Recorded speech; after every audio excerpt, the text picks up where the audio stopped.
In India, the cultural feeling has always been that I want to ensure that if I struggle, my kids don't. I don't think the inheritance tax is fair in an Indian context. The 100 crore plus number is actually a problem because at 100 crores, you'll start to see people migrate. When you get rich enough, you suddenly realize that the world is not really fair in terms of legal concepts. In today's episode of the Capital Mind podcast, we talk about inheritance taxes, which seem to have come into the news recently. We discuss what inheritance taxes are, how they might get implemented, what are the practical difficulties of bringing them into effect in an economy like India, and how this should impact your financial and investing decisions going forward. So do listen in to see how this impacts you.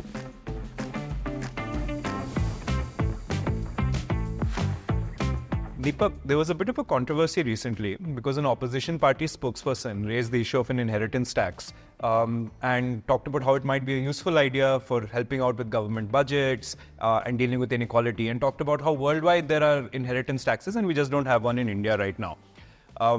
Well, first, I feel we all owe this person a huge debt of thanks because thanks to this person's remarks, the government came out very strongly against an inheritance tax. So I think we can safely say we're safe for 5 years, right? And nothing's coming in for 5 years. But I thought this got everyone talking, and we did some research, and it seems the point is correct that there are these inheritance taxes at different tiers and thresholds in different formats in many countries across the world, and we don't currently seem to have one.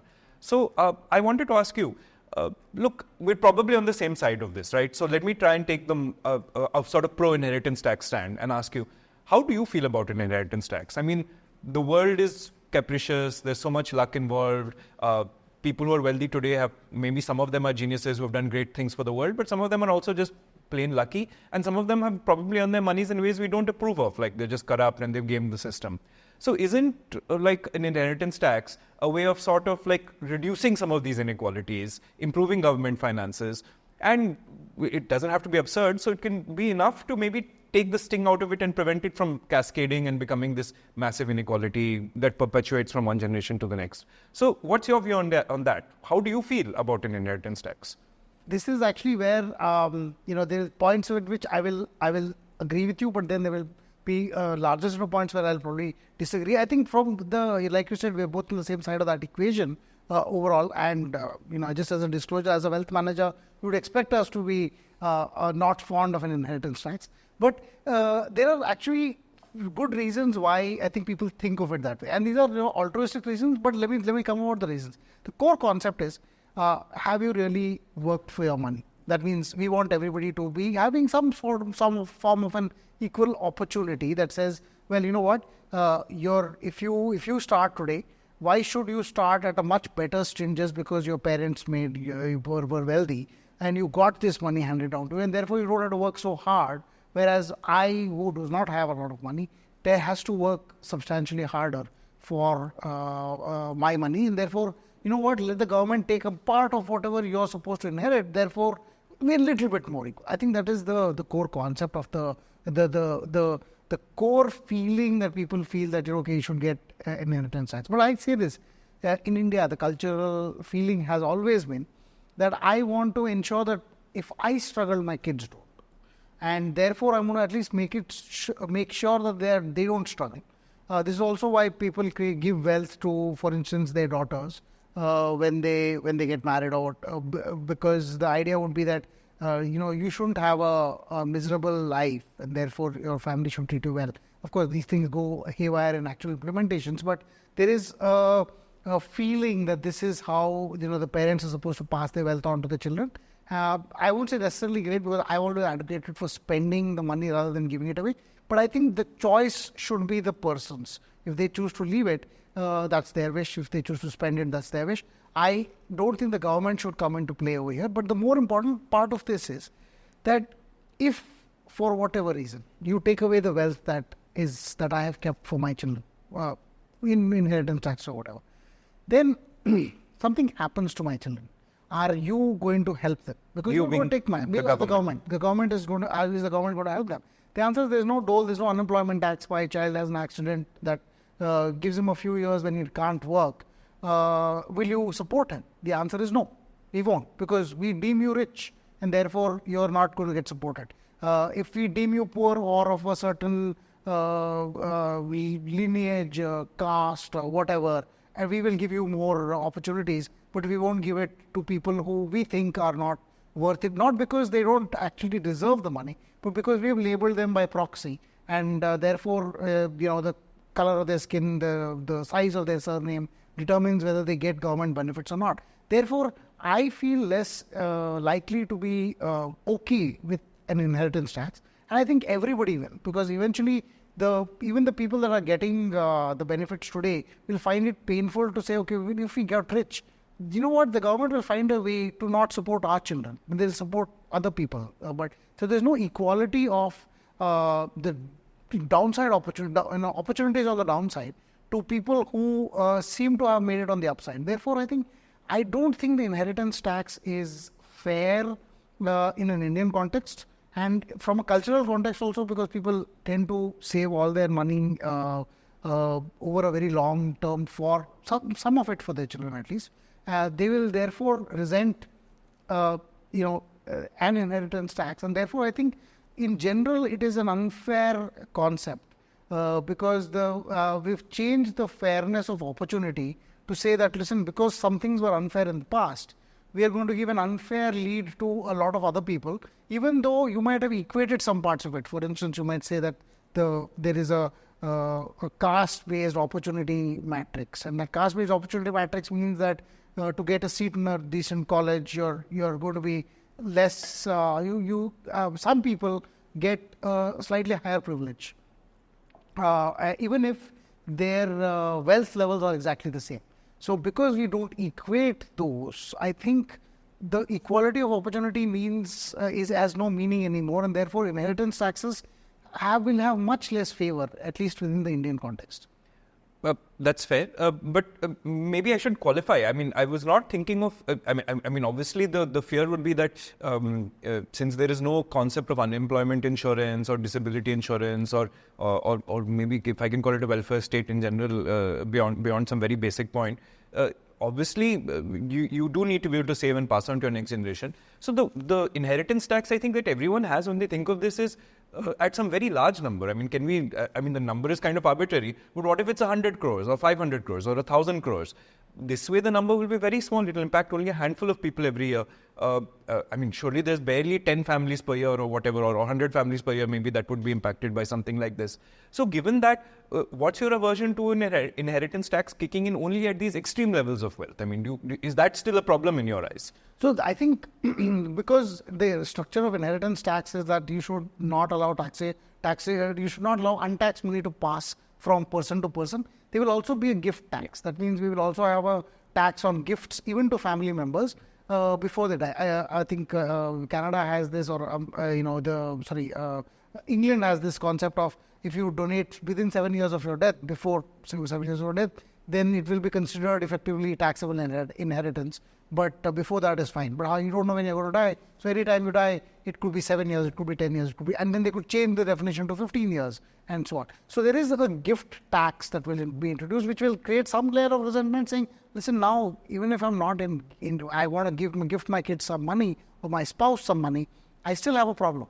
But I feel that apart from that, you have a big problem that if you tax this number at 100 crores plus, the 100 crore plus number is actually the 100 crore plus number is actually a problem, because at 100 crores you'll start to see people migrate.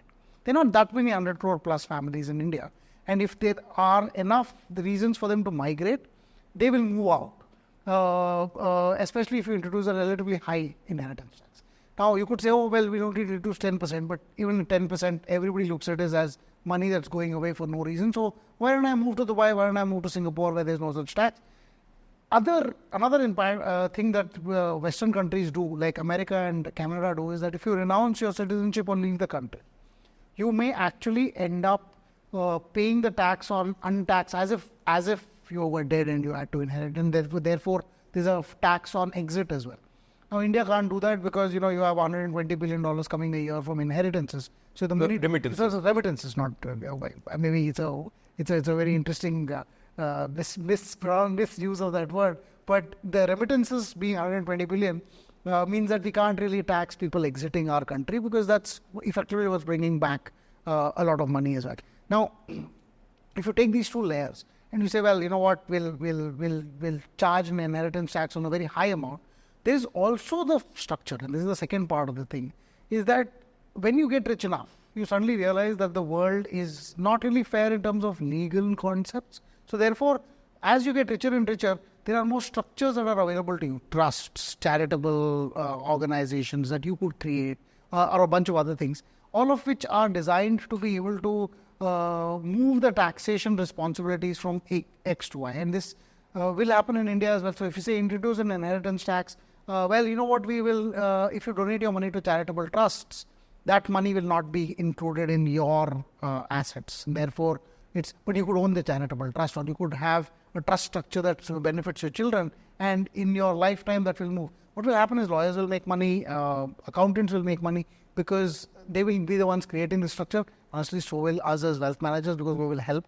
But in the end, the objective of creating inheritance tax for even the richest will be lost, because the richest who need to pay these taxes will just create structures to avoid them, and there is almost no way you can kind of prevent that. But I think the third is very critical, and this is where, if you really want to earn money from rich people, why don't we just tax the rich people as much as we anyway tax them? The richest farmers in the country probably earn crores a year, and we tax them nothing. The richest farmers pay no tax, because there is no tax on agriculture, and no state or no central government can't do it. But either ways, there is a responsibility, I think, at that level to say, well, if there is a large amount of money that is sitting in the agricultural pool of things, why don't you tax agricultural farming beyond a certain number, maybe 1-2 crores, or whatever that number is, at the same level as rich people in any other organization? You don't do that.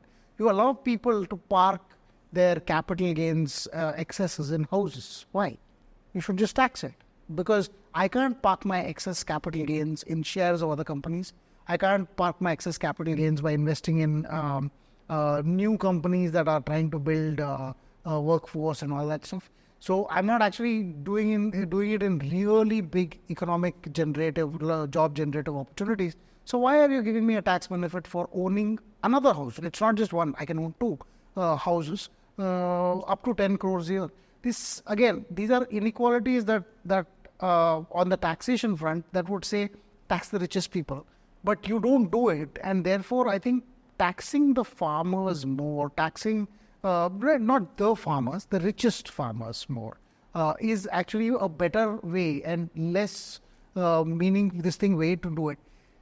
In the large scale of things, the inheritance taxes in general that are introduced by any country need to be meaningful to be able to do something useful for the country. And I think that is where we have a problem, because I don't think we learn enough. There are not that many families earning that above that threshold who will also not use tax loopholes, and who will also continue to stay in India, and who therefore will pay enough tax for this to be meaningful in the world. So I think overall the threshold number is nice.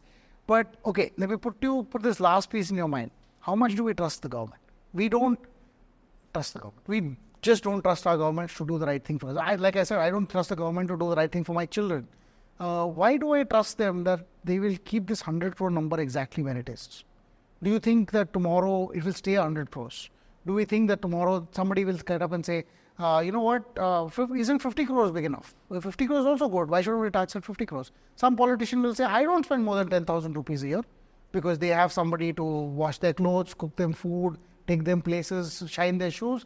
You know what? You don't need to spend more than 10,000 rupees a month, because everything else is taken care of you by my taxes and the government.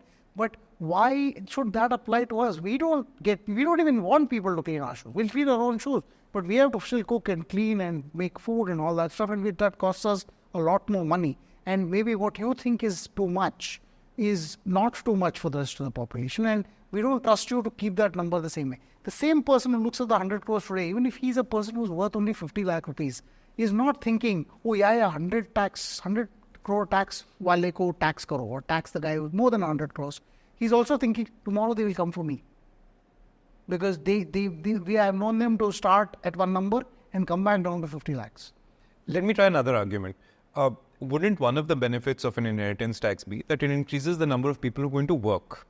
Because you won't create this, if I may say, a category of people who are basically living off inherited wealth and just being like an investor class or an asset owner class. And this will create more incentives to increase the workforce and have more people engaged in the economy. Is that a credible argument? And another point you had raised was that we may not make all that much money in the first place. So could you give us a sense of what is India's overall tax collection and how much could inheritance tax add to this? Yeah, let me answer the second part first, because I think, so let's put things this way. There are very few people who make more than 1 crore. I think less than 1 lakh people in India who make more than 1 crore in income per year.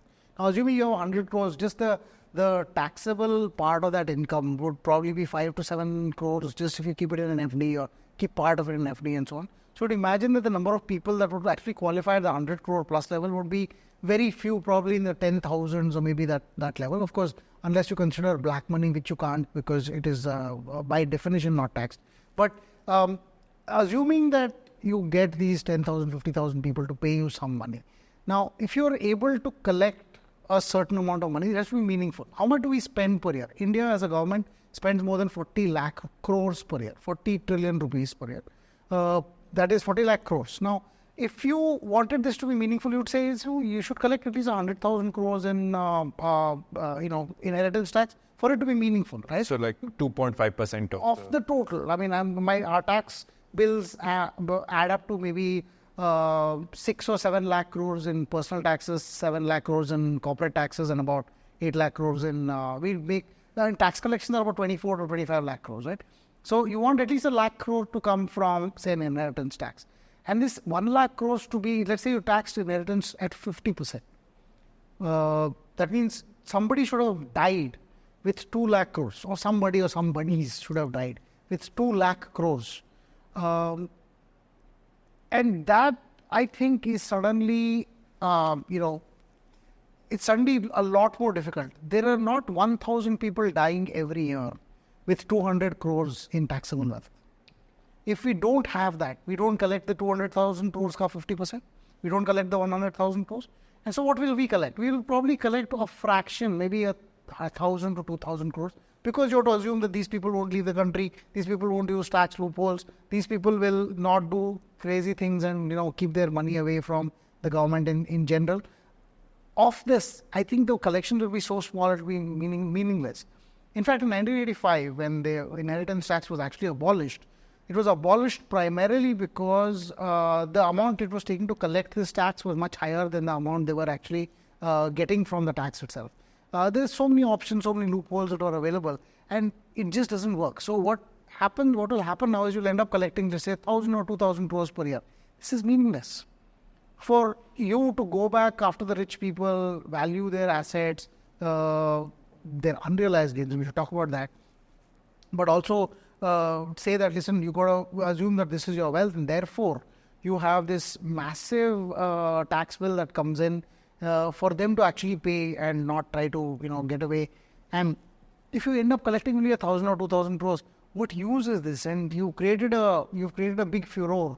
You've created a disincentive for people to work beyond a certain number. I mean, you created an upper limit to ambition in a way, and therefore, when people get closer and closer to that number, it's almost like, let's stop working, let's start thinking of ways to reduce this tax by moving out of the country, maybe taking our business elsewhere, maybe doing some complex trust structures, rather than me saying, listen, the first 100 crores are done, let me build the next 500 crores.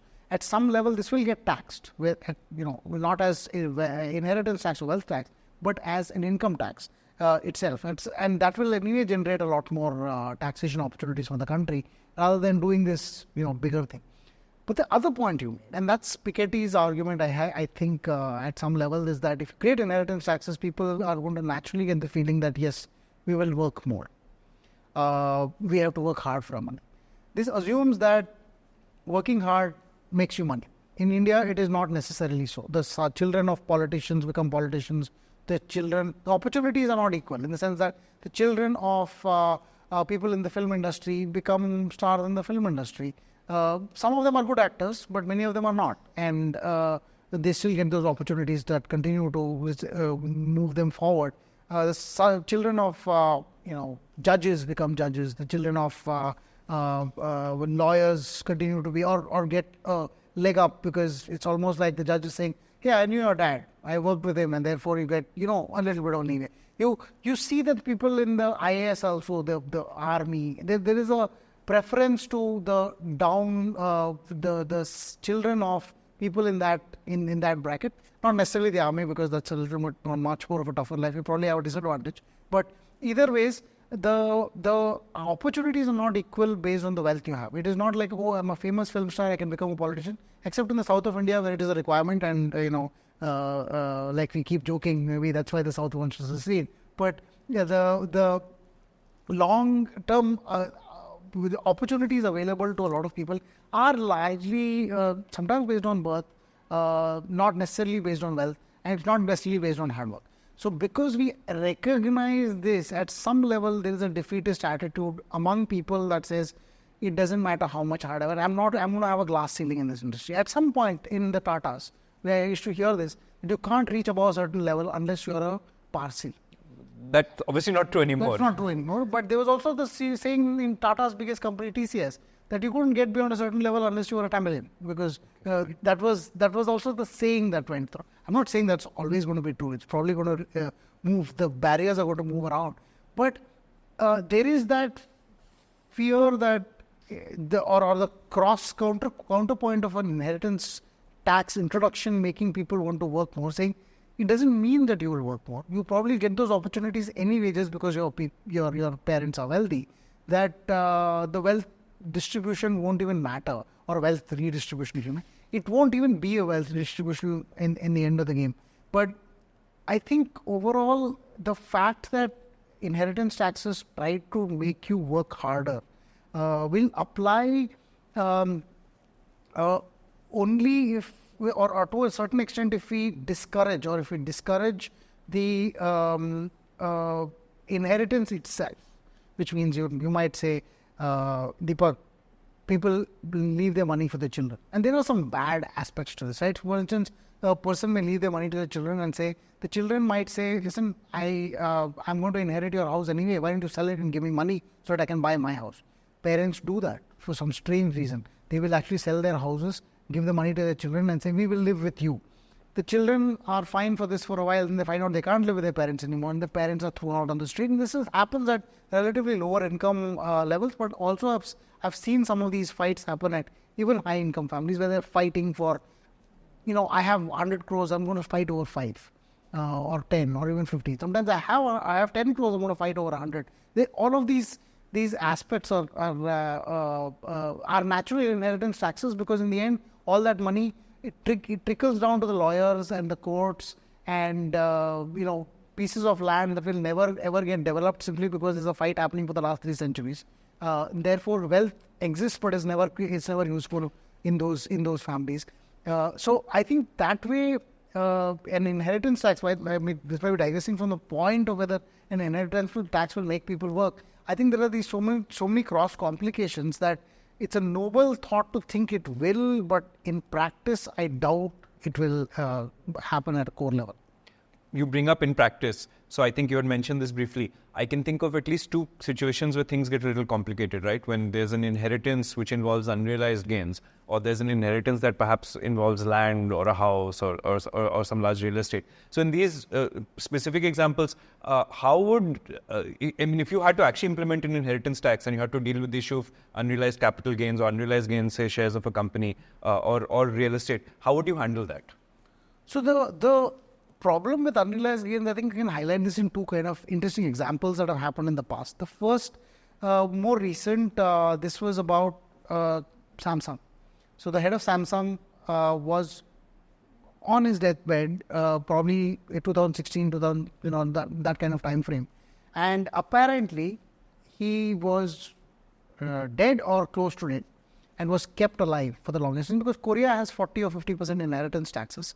The small problem here being that Samsung was about 60 or 70% of the overall Korean stock exchange, and therefore if you introduce this 40 or 50% inheritance tax after he died, they would have to sell Imagine 30% of your entire stock exchange's market cap being sold just to accommodate for the tax, and therefore at some level this would collapse the stock exchange, perhaps the country itself. So there was a big furor within, and that furor, of course, did not come out to the extent that some journalists were found missing who reported some of these things and all that stuff. But the government probably worked with the family to ensure this inheritance tax does not collapse the economy.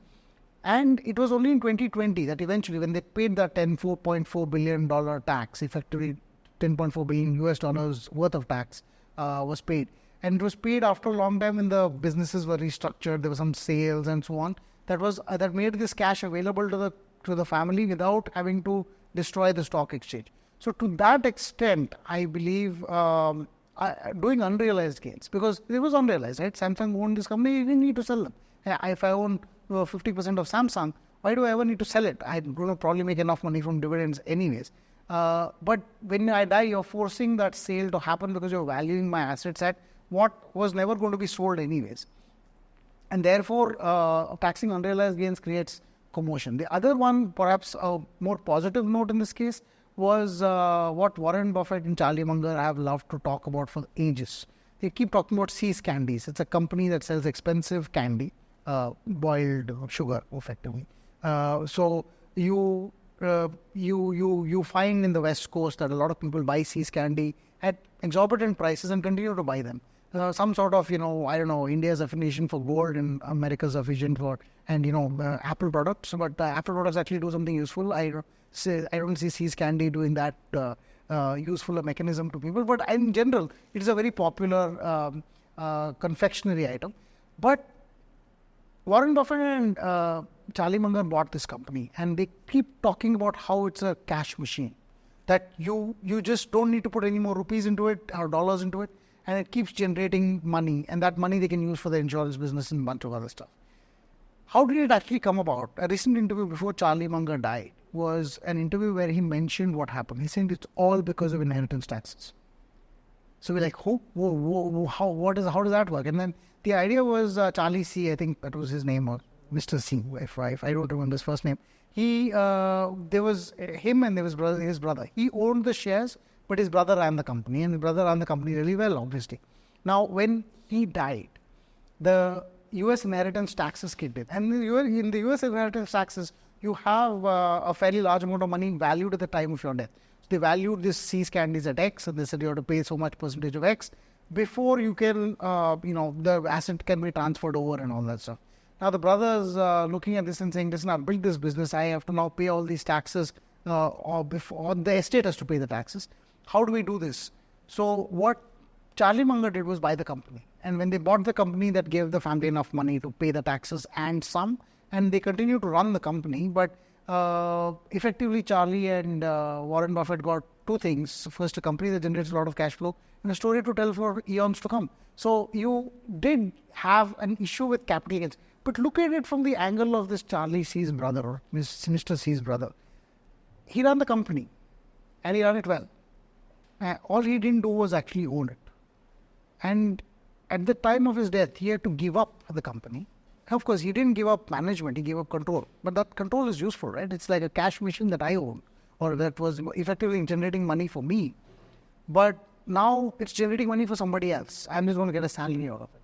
You've taken away what I've built because you introduced an inheritance tax on unrealized capital gains. So America and Canada are trying to do this now, even as long as you live. They're saying at the end of the year, if you have unrealized capital gains, a Tesla, Elon Musk has so many shares. Well, you know what? Why should it be worth $150 billion, blah, blah, blah, blah, blah. But Elon Musk says, I'm not selling those shares. What's the problem? So they've been telling him that you should introduce a capital gains tax to sell, even if you don't sell. So guess what? He will sell. At some point, this will depress the value of stocks in the stock market, because the owners that have created this wealth have to continuously sell just to pay for these unrealized gains taxes. And that does not do well for the economy. Why should a person have to sell? And imagine your house. If they tax you on your unrealized value of your house, and like you said, I think we in India, we pay unreasonably high prices for houses and so on. Why are we, if I were taxed on the market value of it every year, I'm taxed a certain percentage as property tax, but it was taxed as wealth. First, they're not going to give me refunds if the stock price, if the market price falls. That's for sure. But what happens on the way up is that I don't have the money. I'm using the asset. I don't intend to sell it, but I have to pay tax on its gains. I would rather somebody in my neighborhood paid for a house in black and kept the value of it at the same rate, rather than me having to pay tax on this absurdly increased tax value, because then I will hate my neighbor for having sold his house at a higher price than I bought it for. So it's just, I think it's unnecessarily complex to introduce a capital gains from or tax in inheritance or otherwise on unrealized gains. And I also feel in the long term, we would do better for encouraging people to actually realize their gains and sell their shares and therefore spend the money, because then you can actually charge capital gains tax, and that they will have cash. That cash will be able to be spent meaningfully rather than trying to introduce a tax on unrealized capital. Let's consider just the part about inequality or the affordability problem and how inflation has become more of a problem. We have colleagues, friends, customers who are trying to essentially buy houses today, and that itself has just spiraled. I mean, you've had an experience yourself. We're not talking about the 10 or 15 or 50 crore, whatever these numbers were on the tax savings caps. But people are struggling to afford, let's say, retirement or houses. And given that, wouldn't an inheritance tax sort of be a natural check, or some sort of wealth tax or something else, be some sort of a natural check? Because I do feel this inequality and or maybe it's not an inequality point, but I do feel this affordability crisis has caused issues, and we do need to be able to address this somehow. And surely some tax or some mechanism needs to be introduced to either bring down these prices or create a situation where people don't need to buy these things. What's your take on that? I think you're absolutely spot on the fact that we pay ridiculous amounts for things like houses, which should not be. I mean, you spend your entire life saving for a house, which is so ridiculous. I mean, shouldn't you be spending your entire life building wealth for other things? It could be for a holiday, a trip, this and that. But no, we price our houses to the point. We price our houses as if we're a developed country, and then we live our lives as if we live in a third world country. In a way, in the sense, in that's the case. It's really sad, and that inequality is even more extreme in India, right? In America, the amount of rent you pay is roughly equal to the amount of EMI you would pay on a loan, very close by. The reason for this is because A, they have lower rates, and B, they have lower house prices or relatively higher rents. Rental yields tend to be high. India, the rental yields are 2%. The housing interest rates are 9%. So you expect houses to go up in price all the time. People feel genuinely happy if their house prices go up. This is in general a bad idea. I think we should absolutely have an addressing of that thing, and that you could do that in various ways. One of the reasons why I think inheritance taxes won't solve this problem is because the prices rise based on demand supply. And if you told me that you would have an inheritance tax on the price of the house when you died, I don't think it would meaningfully change the way things work. So instead of your children, so what do people do? They buy their house, then they buy a house for each of their children, right? So the children get them in the end. So if you die, your house becomes empty, and if your kids had to pay a tax on that inheritance, they would sell the house. But I think in general they would sell the house anyway, and it would not be a meaningful difference, and they would pay capital gains tax on it rather than this thing. But would they, if they are forced to sell the house because they don't have a house of their own, they are now living there. Now you create issues over there because they're suddenly like, okay, the government is taking away what was painstakingly built in order for decent lives to be lived in the first place.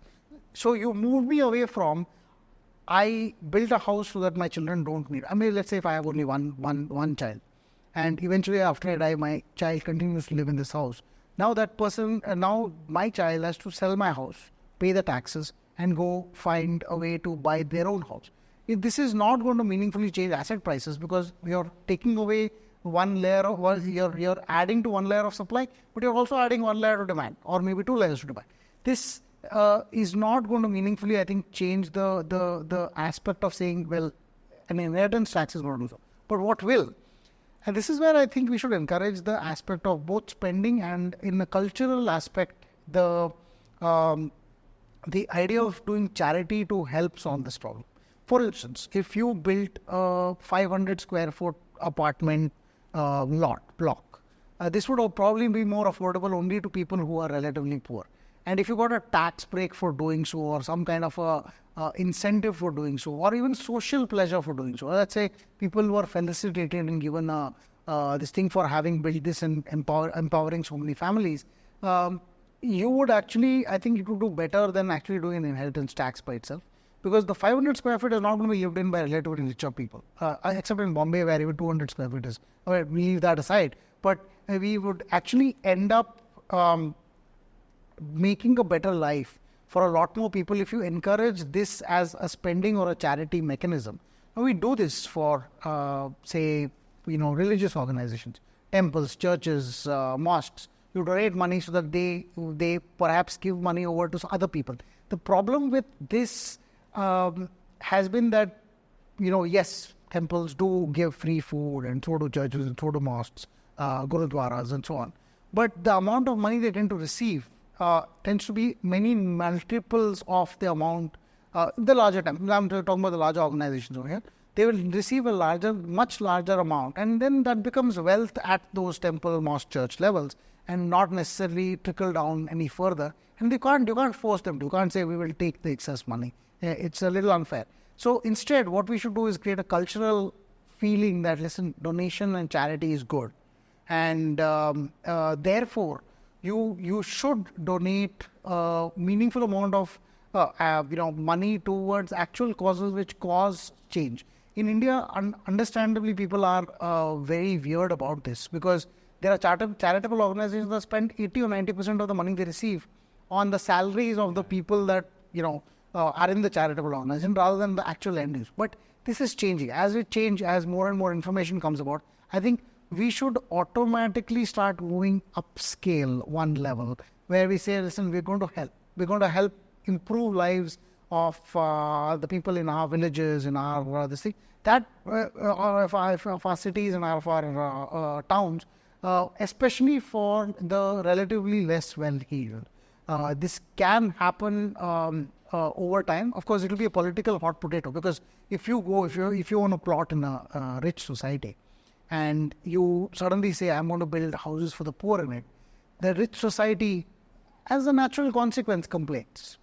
Now, why do they complain? Is because they say, you're mixing the thing, and you're introducing people who will not be able to afford the upkeep of this area. Which may be true, because if rich people live in an apartment block which requires, say, 20,000 rupees a month as monthly payments, even if you introduce a lot of small blocks in there, those people may not be able to afford the 5,000 rupees per month, which is the maintenance equivalent of that area. But you also have class barriers naturally. People feel rich, poor, all of this stuff that comes in. But I think, leaving the political hot potato piece aside, we can still create it. It's not impossible. In Bombay, it exists very easily, because people who live in relatively richer houses probably share the same geographical area with a lot of people who live in relatively less well-heeled territory.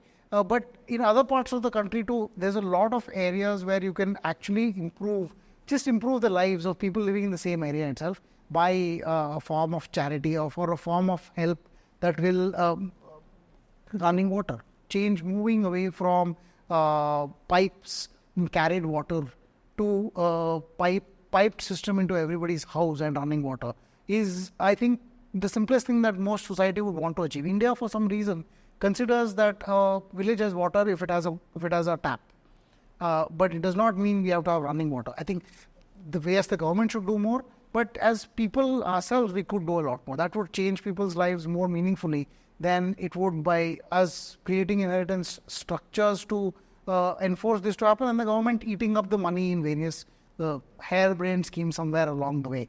Today we spend 200,000 crores in giving free food to people who don't want that free food for the most part, but because the government is giving it, they're like, we'll take it. It's substandard raw material, if you may, but they will take it because you're getting it free of cost. If I was even charged 1 rupee, I'd probably not buy it. because at 1 rupee, I would rather afford the 5 rupee or the 10 rupee or the 20 rupee thing. But when the government spends like this, you kind of look at this and say, well, if I give them my tax, they just do more of this stupid stuff rather than spending on something meaningful, where I would rather feed the people who actually need the money. Now, I am making this premise based on at least the fact that India has recovered substantially from the COVID crisis. And the only reason to keep this scheme going is political, not that it is economically desirable or desired in any meaningful way possible. And I think much as this has to be said, it's like almost like saying, if the government doesn't do it, you should do it because you're rich, is a better argument than to say, if you die, we'll take your money away. How does the fact that one day we may have an inheritance tax, and you mentioned this, that look, eventually this will probably happen. So now, say, given where we are, maybe not 5 years from now, maybe 10 years from now, some sort of an inheritance tax will come in. So how do you start preparing for that, or how does that impact your investing and finances today? This, I think, is a point where I don't disagree with you, and I think I have made this point that this is inevitable, that at some level we will change our architectures to create some level of an inheritance tax, even if it's 10%, something like that. But the problem, I think, is that if I were to be told that there's an inheritance tax today itself, would I spend more? Because you know what, I'm not going to be able to pass it on, so can I just spend this money? I hope that's I think that people should do that anyways. You've educated your children at some point beyond a certain, maybe 1 or 2 crores. Your children probably, or maybe 10 crores, I don't know what the number is, but whatever the number is, beyond that, the kids are not going to need that kind of money. So therefore, you should spend it. You should spend it on whatever you want, even if it's to, I don't know, fly first class when you would only fly business, or fly business when you would only fly economy. Spend it in a way that will improve your life. Will it actually cause that? I don't think so. Because what the other part of it is like this. The minute you introduce this tax, the first thing I'm going to do is sell what I own right now and move it to structures which are inheritance tax efficient. Most of what LIC used to do in the past was an inheritance tax avoidance measure as well, which means you give your money to an LIC policy, and because of a certain section in the income tax code, LIC proceeds don't have any taxes, inheritance or otherwise, no income taxes as well. So when you did an LIC policy and put a chunk of money in it, and your child got it when you died, there is no tax. And so inherited money has no tax in that context, right? So, but it wasn't even considered an inheritance. It's not considered your income moving to somebody else. It is that you bought a policy for yourself, but you died, and somebody else got effectively new money from the insurance company, and that isn't taxed. So people have already created structures to do this. So you could actually start using those structures or creating new ones. You could create us. The best thing to do is follow Reliance, because anything in India that has tax implications, you know that the Reliance family would have done something to avoid it. What do? They've created a bunch of LLPs. They own that LLPs. Those LLPs own the shares of Reliance. So it's the companies, not Mukesh Ambani. Mukesh Ambani may own a little bit, but most of it is housed in these LLPs. Now, who owns those LLPs? That may be a changing structure. There may be a cross ownership between the LLPs. There may be a ownership of a trust which owns these LLPs, such that you would probably never get anybody to tax, even if you introduce an inheritance tax. Maybe you don't need something so complex. Just an LLP will work, an HUF will work, or one of these structures will work. But you should do it, because, and people like us as wealth managers will probably encourage you to do it, because we think not paying taxes as evasion is bad. But you should do the absolute best to reduce your tax exposure, and that's perfectly normal. And in fact, even the courts have said it is a perfectly legal thing to do, is to reduce the amount of tax footprint you have. So if it means creating structures that allow you to avoid inheritance tax, this is where we are going to, we will end up going. So yes, your investing will change from a structure perspective, but there's so much money to be made in markets that regardless of inheritance taxes, I think I would still continue to encourage people to invest their excess money and spend the rest, or however they would like it. Simply because when there's money to be made, tax should not be your stopping, creature. But let me now talk about this to you, Shray, and I think you would have a very interesting take on this subject. How do you feel about the inheritance tax structure from a perspective of how it will change, maybe if an inheritance tax will actually change investing behavior for you, but also how does it, do you think it impacts, or does it impact at all? I know you came to me from the opposite side, but here's me throwing that question from you from the opposite side, saying, is it meaningful? Does it change inequality, or does it help in any way possible? Well, my first point is that taxes happen for reasons that you generally don't understand, and you don't generally get to control what taxes the government chooses to introduce in the economy, and so you just kind of have to adapt and live with whatever comes. So that's my first point. But the second to your question, I would think that every, say, wealthy person I know, regardless of their background, whether they're running a business or they just got lucky or whatever, all of them are relatively concerned that passing on their money to the next generation will at some level distort reality for their kids. And they have a fear that maybe their kids might lose motivation or feel nothing they do matters, or the fact that they may end up just getting into substance abuse or something terrible, probably from the access to money. So to that extent, very amusingly, you would say that the government and say these parents are kind of aligned, and they both want the same thing, that you have a next generation that is a productive part of society. And so you could say, well, since people want the same thing, why don't you just let the government have an inheritance tax and take the problem off your hands? But look, I mean, the more I think about it, I would also say that, look, there are many points at which what the government and say we want are the same. I mean, we don't want much crime. I don't assume the government wants any crime or much crime, neither do we.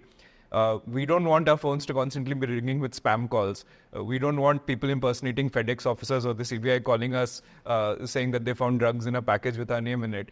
But it still happens anyway. So the fact of the matter is that even though you may have the same incentives, I feel that people rather have agency themselves, and even if they're perhaps likely to fail, or it's an uphill task, try their best to ensure that their next generation or their kids and their kids have productive lives and do something meaningful with it, rather than say, look, it's not our problem, the government's going to take this away. I think people would like to preserve agency and try their best. This is one more challenge that they'll have to hope that things go well.